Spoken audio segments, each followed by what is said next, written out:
If I'm not invited, I have a hard time going, right? You're always invited. Yeah, and you know, it's like one of those things is where you know everybody's invited, everybody's going, and then it's like, man, I didn't get an invitation, nobody invited me, and then they're like, okay, I'm inviting you right now. I'm like, man, it's kind of late to be inviting me, and so now here's my point. There's certain things, there's certain occasions where you shouldn't go unless there's an invitation, because it's a special occasion. What are some of those things? Who can probably name? Wedding. Yeah. Birthdays. Okay. Funerals. All right. So you probably shouldn't. Right. You probably shouldn't go to a wedding unless you're invited, right? Isn't that right? You shouldn't go to a wedding unless you get a physical invitation. You shouldn't be like, hey, oh, there's a wedding over there. I'm going to just go and eat and say, give a toast to the bride and the groom, and I don't know you, but thanks for the food and wonderful, beautiful wedding. No, that's actually not a smart thing. That's why everybody hires bodyguards. Yes, you will be quickly picked up, taken out, and all right. So. Kicked out. Even at a funeral, kind of weird. Why would you want to go to one? If you do go to one, you better be invited, right? It's just odd. It's just weird to go to a wedding or a funeral or something like that where you didn't get an invitation. Okay, so we're celebrating Christmas now, right? It's in everything. And so, how many knows that and Christmas is about what? We always know about Jesus being born. Okay, the Son, God the Father, sending His one and only begotten Son into this world through Mary, and we understand that. Him being born, God sending His Son into this world.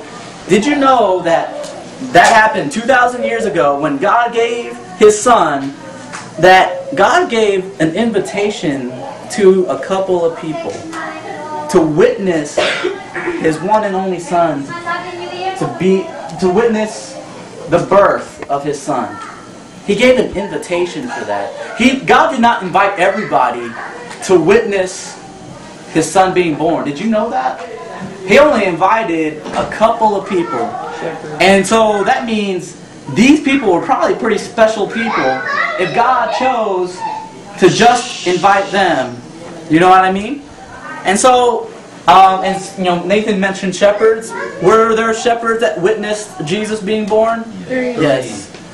And there's another group of people that also kind of were witnesses there. Yeah, you're right, man, Nathan. Right on. You get 2 points for that. It means nothing. Now, so what does? So the wise men were also invited. Okay. So now, if you got your Bibles, why were these people invited? And did you know that there were specific people who probably could have gone, who probably could have witnessed it, but were not invited to it?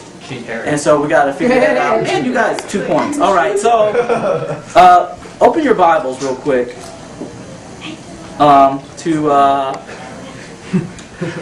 to Luke. All right. Do you have Bibles? I know you got iPhones. I'm guessing. You got iPhones. You got apps. We're gonna do Luke 2. Close. Just Luke 2? That's not good enough. Oh, come on. All right. If you don't, you better share. Verse what? Verse what? Hold on. We're gonna start with verse 1. Is that cool? Right here.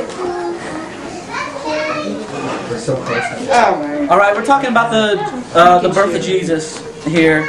Let's go through this quickly. It says in verse 1, in those days, Caesar, who's Caesar? Caesar. All right, yeah, he basically was Roman Emperor. The Roman Emperor, okay. Augustus issued a decree that a census should be taken of the entire Roman world. This was the first census to take place while Quirinius, the governor of Syria, and everyone went to their own town to register. Verse 4, so Joseph went up from the town of Nazareth in Galilee to Judea, to Bethlehem, the town of David, because he belonged to the house and line of David. Okay, we all know who Joseph is. Who's he? Me. The shepherd. His dad. Me. in a sense. Okay. All right. Verses 5. He's Verse me. 5. He's me. All right. He went there to register with Mary, who was pledged to be married to him, and he was expecting a child.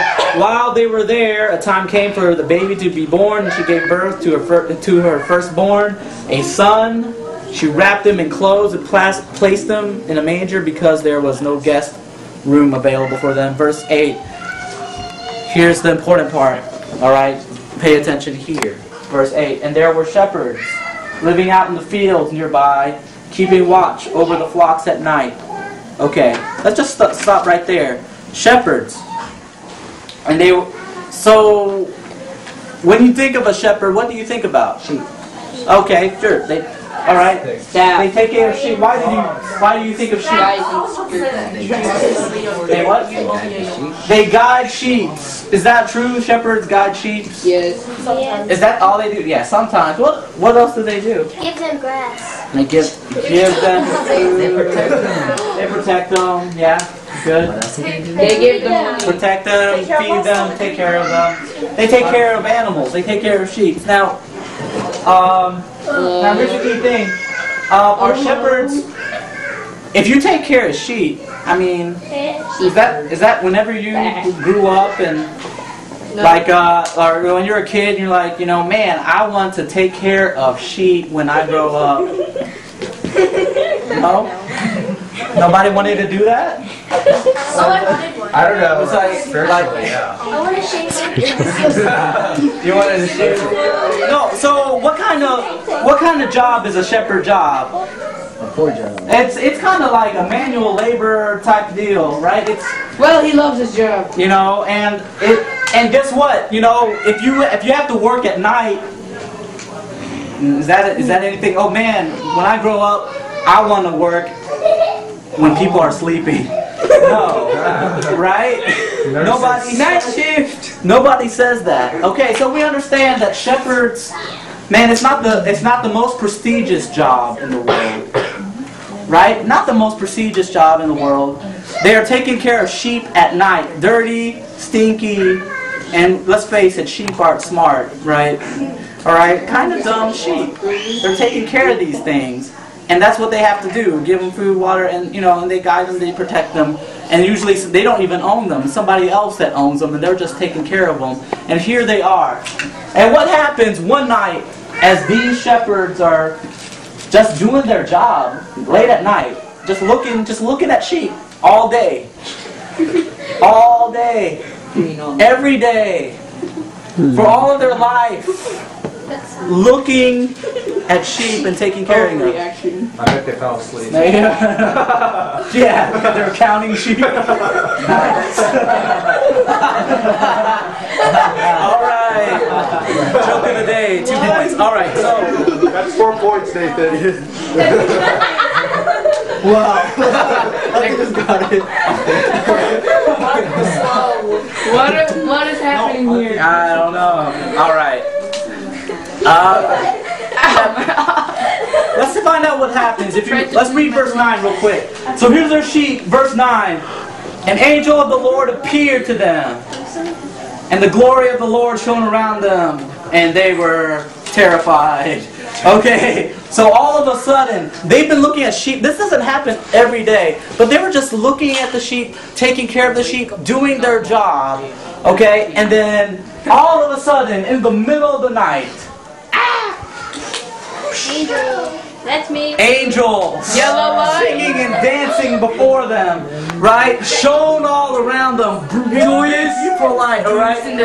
Joyous in the skin. Okay, so these big, beautiful angels, right, come down, and I don't know what they really look like, but it said that they shone around them, meaning what? They were glowing. Okay, these were like, sometimes in the Bible, did you know that angels sometimes look like people? Right? Did you know that? Well, I mean, they look like, I'm saying they were disguised as people. Like, you would walk up to them and they would look like you, and they're like, in the background they're like, ha, I'm an angel.